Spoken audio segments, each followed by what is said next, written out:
दोस्तों जय हिंद और आप सभी का वेलकम है आपके प्रीतम आर्ट्स अकेडमी में। और जैसा कि आप देख रहे हो कि आज का जो सेशन है हमारा फ्रांसीसी क्रांति क्लास 9 का जो हिस्ट्री का सेशन है, आज हम लोग वो लेने वाले हैं। तो जैसा कि आपको पता है कि जो लोग चैनल पे नए हैं, चैनल को न्यू वॉच कर रहे हैं, तो सबसे पहले प्रीतम आर्ट्स अकेडमी को सब्सक्राइब करें और जो बेल का आइकन आता है उसको भी टच कर दे, ताकि जितने भी वीडियो प्रीतम आर्ट्स अकेडमी में डाली जाए उसका नोटिफिकेशन आप तक सबसे पहले पहुंच सके। दोस्तों वीडियो को शुरू करते हैं। तो आज हम लोग बात करते हैं फ्रांसीसी क्रांति की।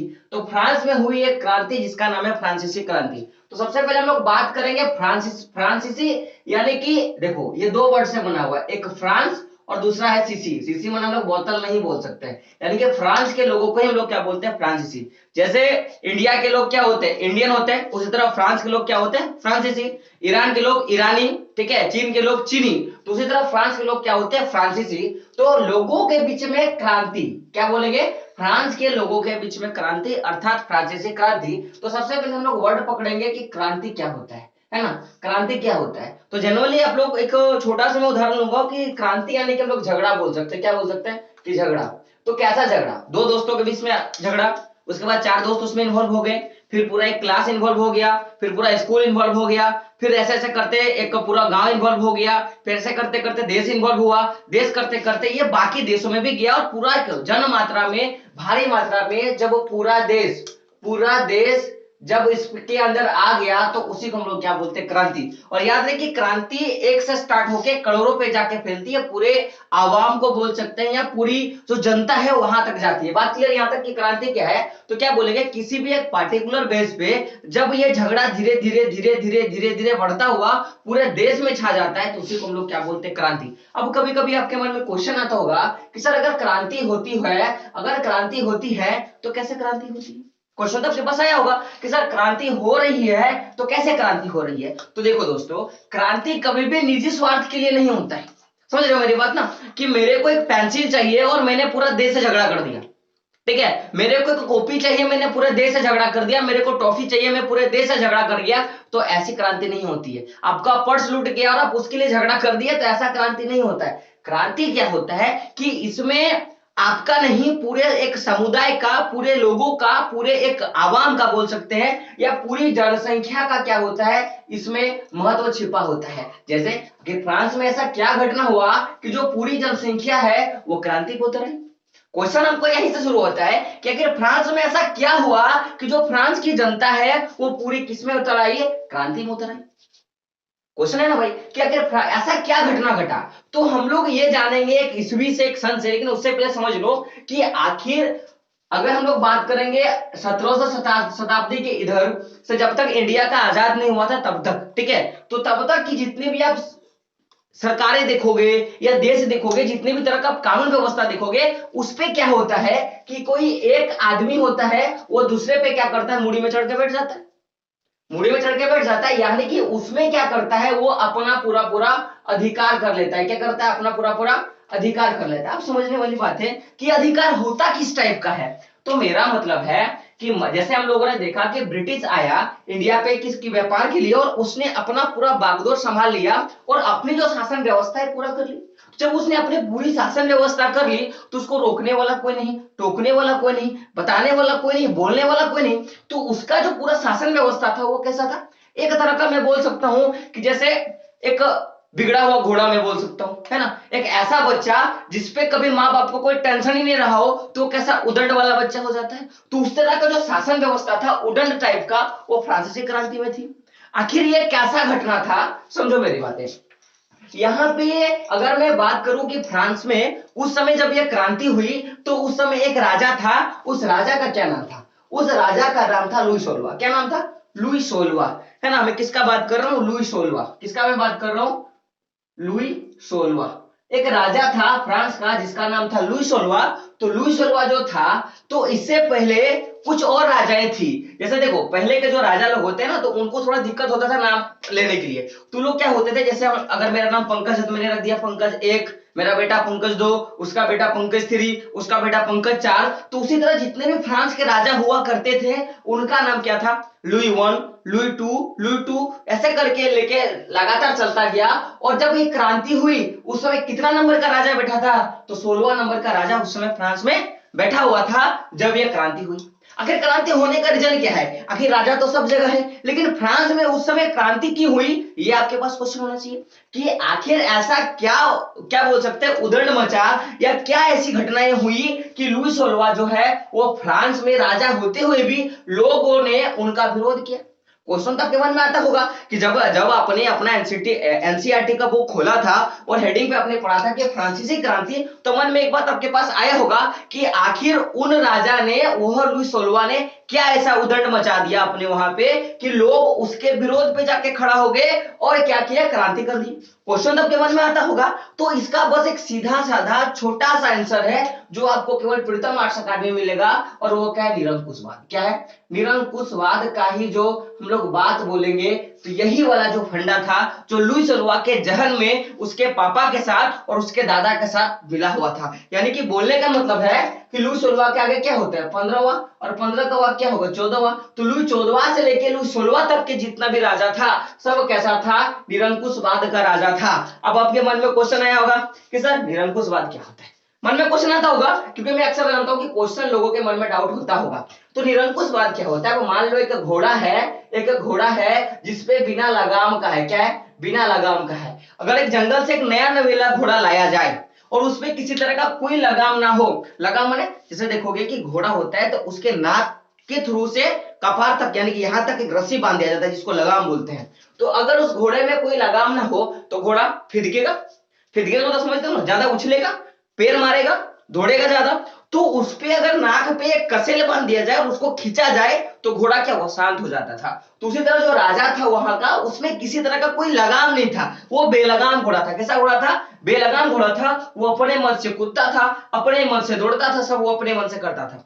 तो जब वो घोड़ा अपने मन से करेगा तो कभी कभी बीच में एक दो आदमी को लात भी मार देता था, है ना। तो इसी के कारण जो इसका बेलगामीपन था लुई 16 का, लुई 15 का, लुई 14 का, तो जो राजा लोग, जो जो फ्रांस के जो जनता लोग थे, वो लोग क्या हो गया, बहुत तरह से प्रभावित हुए, और इसी तरह से क्या हो गया कि फ्रांस में क्रांति की शुरुआत हुई। अब सर ये लगामनेस क्या था, ये लगामपन क्या था, ये निरंकुशवाद क्या था, अभी तक मेरे माइंड में क्लियर नहीं हुआ। क्वेश्चन तो अभी भी आ गया होगा। तो देखो, निरंकुश का अर्थ क्या होता है कि ऐसा शासन व्यवस्था जिसपे किसी का किसी भी तरह का बाह्य हस्तक्षेप या निरंतर ना हो।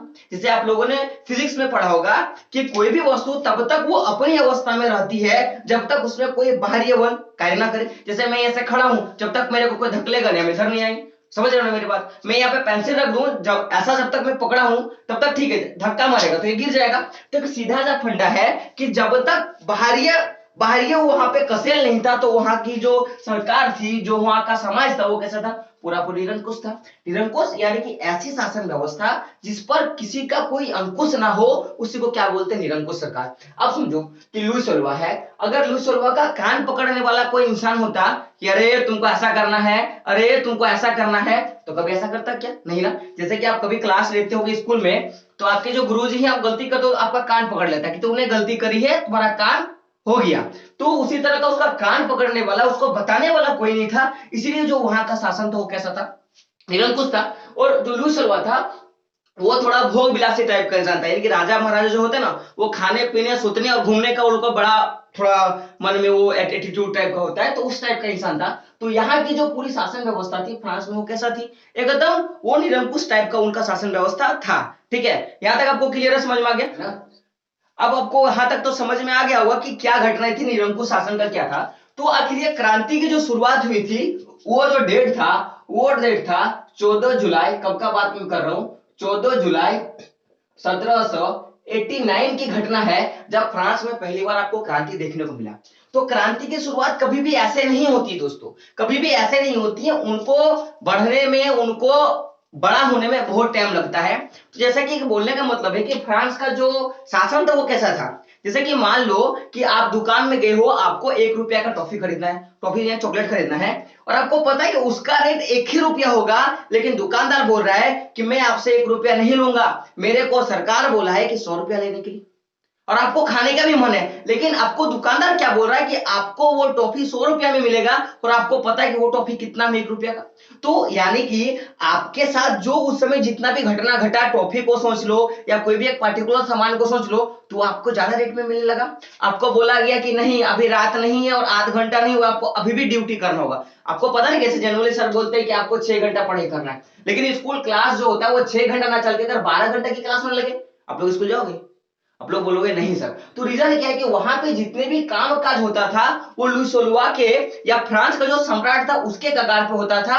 तो पूरा जो बागडोर था वो कैसा था, पूरा एकदम नहीं बोल सकते छितिर बितिर टाइप का वो हो गया था। तो ये घटना है 14 जुलाई 1989 की, जब फ्रांस में क्रांति देखने को मिली। हुआ क्या था समझो मेरी बात, कि सबसे पहले ये जो क्रांति की स्टार्ट जो हुई थी, ये फ्रांस के एक शहर है जिसको हम लोग बोलते हैं पेरिस। क्या बोलते हैं? पेरिस, है ना। आपको भी क्वेश्चन आता है कि पेरिस किस नदी के किनारे है, तो ये सीन नदी के किनारे पेरिस है। कहां पे? सीन नदी के किनारे पे पेरिस है। कहां पे? सीन नदी के किनारे पेरिस है। तो ये घटना है 14 जुलाई 1789 की, और मैं कहां का बात कर रहा हूं? पेरिस का एक नगर है, यानी कि एक शहर है, वहां पे फ्रांस का एक शहर है जिसको बोलते हैं पेरिस, वहां पे ये घटना स्टार्ट हुई थी। तो घटनाक्रम में क्या हुआ था कि लोगों को कानों कान कुछ चीज का पता चला। इसलिए बोलते हैं कि बोला गया कि दीवार के भी कान होते हैं। तो कुछ ऐसे बातें, कुछ ऐसे अफवाहें लोगों के कान में आई, और वो अफवाहें क्या थी कि सम्राट ने अपने सेना को आदेश दिया है कि जितने भी नागरिक हैं उन पे गोली चलाई जाए। क्या क्या क्या उनके पास अफवाह आया था? उनके पास एक अफवाह आया था, एक अफवाह आया था कि जितने भी फ्रांस के जितने भी नागरिक हैं उन नागरिकों पे क्या करे? क्या करे? गोलियां चलाई जाए। क्या करे? गोलियां चलाई जाए। ये कहां से सुनने को उनको मिला था? कानों कान। कहां से? कानों कान। अफवाह आया था। चलो अफवाह सही, कुछ तो सही हुआ ना। तो वहां पे अफवाह आया था। तो जब लोगों को यह पता चला कि हमको हमारा ही सम्राट मारने वाला है, तो फिर दिक्कत हो गया। अब समझो मेरी बात कि अगर कोई एक लड़का है जिसको तैरना नहीं आता और उसको पानी में धकेल दिया जाए, तो वो बचने के लिए हाथ पैर मारेगा कि? हाथ पैर तो जरूर मारेगा।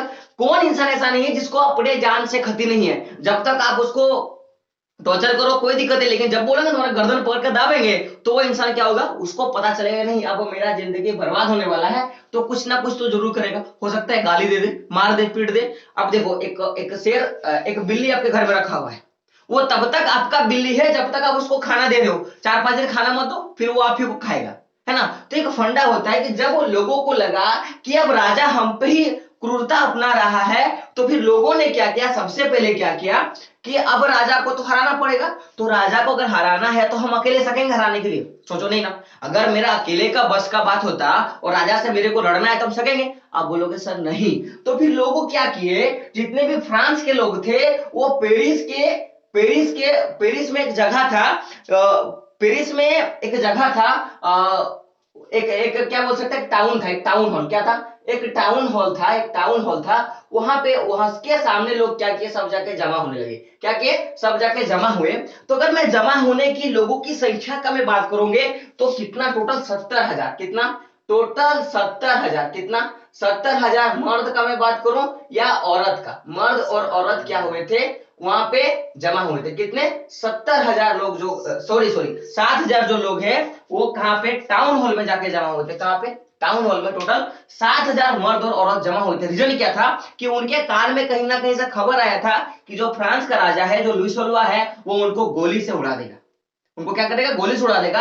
तो इसीलिए जो 70,000 की एक संख्या में बात करूं, वो लोग कहां पे? एक टाउन हॉल का जगह था, उसके सामने क्या होगा? जमा हो गया। और जमा होकर सबसे पहले उन्होंने पहला जो काम किया वो क्या किया कि एक जन समूह बनाने का काम किया। क्या किया? जन समूह बना दिया। क्या बनाया? जन समूह, यानी कि लोगों का एक समूह बना दिया, अपना एक गठन बना दिया। अपना क्या किया इन्होंने? यहां से अपना क्या किया इन्होंने? गठन बना दिया। क्या किया? गठन बनाया।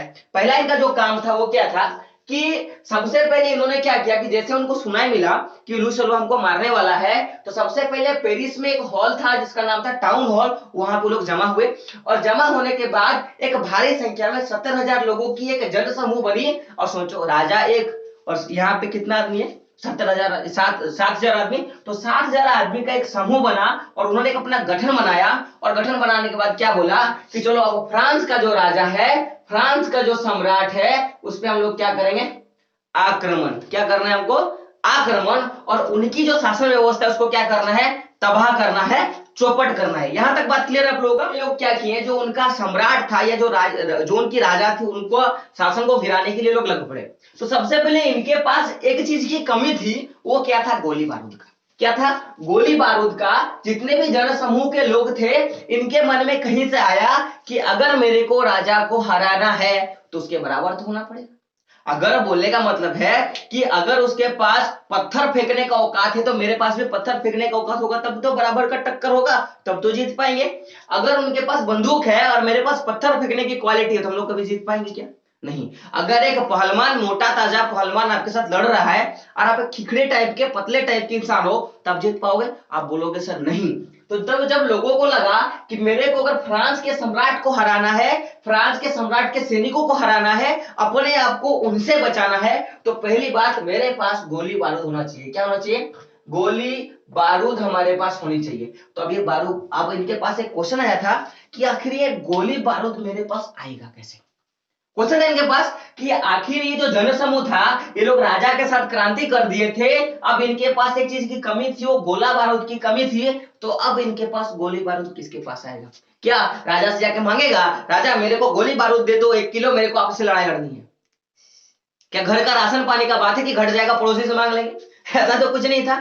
तो ये लोग क्या किए, अपना जुलूस मनाए, और सबसे पहले ये लोग जितने भी सरकारी दफ्तर थे, जितने भी सरकारी क्या थे, जितने भी दफ्तर थे, उस पे क्या करने लगे ये लोग, कि क्या करने लगे, बिना पूछे बिना कहे घुस जाते थे और घुस के देखते थे कि वहां पे गोली बारूद है क्या। अगर गोली बारूद मिले तो लेके दौड़ दिए, दौड़े होंगे तो लेके वो लोग चले आते थे। तो वहीं पे एक घटना हुई थी, यही गोली बारूद चुराने के लिए या गोली बारूद जमा करने के घटनाक्रम में एक जगह था जिसका नाम था बस्तिल। क्या नाम था? बस्तिल। क्या नाम था? बस्तिल। और इसी को बोलते हैं बस्तिल का किला। क्या? बस्तिल का किला। क्या है? बस्तिल का किला। तो अब थोड़ा समझ लो कि ये बस्तिल का किला है क्या। थोड़ा सा मैं इसको ठीक अच्छा से लिख देता हूं क्या होता है, ठीक है। अगर मैं बात करूं बस्तिल का किला, किसका? बस्तिल का किला। एक जगह था बस्तिल का किला, वहां का बात करता हूं। अब आपके पास क्वेश्चन में आएगा सर बस्तिल का किला कहां था? तो पेरिस में ही था, लेकिन पेरिस के किस साइड जाना पड़ता था? तो पूर्व भाग की ओर। कहां पे? पूर्व भाग के और अगर जाते थे तो वहां पे किला मिलता था जिसका नाम था बस्तिल का किला। और आपको जान के हैरानी होगा कि बस्तिल का किला जो था, ये जो हमारा फ्रांस का जो सम्राट था, जो फ्रांस का जो सम्राट था, उसका क्या था? गढ़ था। क्या था? गढ़। गढ़ माने किला होता है। और एक चीज मैं बोल सकता हूँ, गढ़ माने यहीं से ये अपना शासन व्यवस्था चलाने का काम यही करता था, बस्तिल का किला से रहता नहीं था। लेकिन जैसे हमारी राजधानी दिल्ली है, उसी तरह का मैं बोल सकता हूँ कि वहां पे अपना शासन व्यवस्था चलाता था।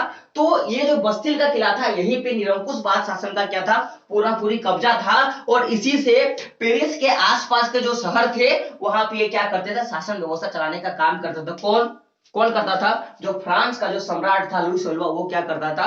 यहीं से अपना शासन व्यवस्था चलाने का काम करता था। कहां से? बस्तिल का। तो पहले आपके पास क्वेश्चन आएगा कि बस्तिल कहां पे था, तो हमको कहां पे बोलना है? पेरिस में। पूछेगा कि पेरिस के किस ओर, तो हमको क्या बोलना है कि पेरिस के पूर्व भाग की ओर कौन था? बस्तिल का किला था। अब सर आप इस पे इतना जोर दे रहे हो, तो जाहिर सी बात है कुछ घटना घटी होगी। क्या घटना घटी थी समझो, कि जब लोग सरकारी दफ्तर पे घुसना स्टार्ट किए, तो अब उनके मन में था कि मेरे को गोली बारूद जमा करना है। क्यों? क्योंकि मेरे को फ्रांस का सम्राट के साथ लड़ना है, और उस समय का फ्रांस का सम्राट कौन था? लुई सोलवा, और उससे मेरे को लड़ाई लड़नी है। तो अब ये क्या किए, जितने भी ये जन समुदाय लोग थे, वो लोग दौड़ दिए इसको, इस पे लुटने के लिए क्या किया? दौड़ दिए। तो जब इनको इसको लुटना था, जितने भी जनसमूह को फ्रांस का जो बस्तिल का जो किला था उसको लुटना था, तो ये लोग दौड़े। आज जब ये दौड़े तो इसमें कितने लोग गए थे?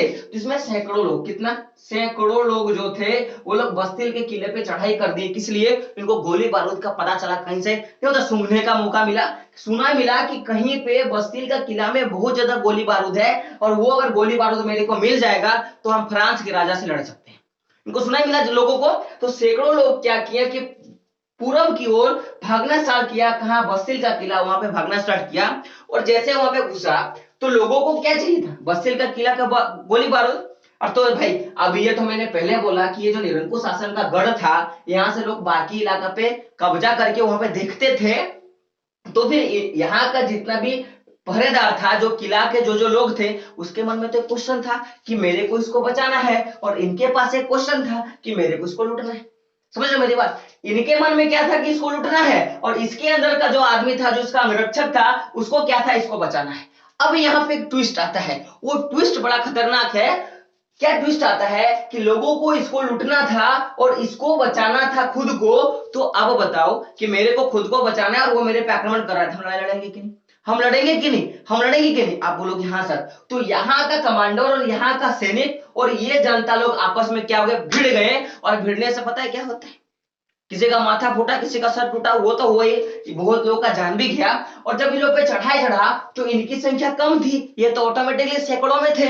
तो फिर क्या हो गया, इस कब्जे पे जीती। और जीतने के साथ साथ क्या हो गया, एक घटना घटा कि यहाँ का जो कमांडर था, यहाँ का जो कमांडर था, उसको लोगों ने क्या कर दिया, टिकिया उड़ान इसको क्या किया, यहाँ पे मार डालता है। क्या करता है इसको, ये जो कमांडर, इसको इसकी हत्या यहाँ पे हो जाती है। और साथ साथ में जितने भी यहाँ पे गोली बारूद होती है, उनको ये जो समूह के लोग होते हैं, ये जो जन समूह के लोग होते हैं, वो लूट लेते हैं। और साथ में और एक घटना होता है कि यहाँ पे 7 गो कैदी था, के गो कैदी, 7 गो कैदी था, उसको ये लोग क्या करता है, छुड़ा लेता है। तो कभी आपके पास क्वेश्चन आएगा कि बस्तिल के किले से कितने कैदियों को छुड़ाया गया था, तो आपके पास कितना ऑप्शन होना चाहिए, 7 लोगों को बस्तिल के किले से लोगों को छुड़ाया गया था। बात क्लियर है? बात क्लियर है कि कमांडर की यहाँ पे मृत्यु हो जाती है और बस्तिल के किले से 7 लोगों को क्या करता है, 7 कैदियों को छुड़ा लिया जाता है। तो यहीं से एक मैं बोल सकता हूं कि क्रांति की स्टार्ट हुई। और ये क्रांति तब तक ये हुई जब तक यहाँ का राजा,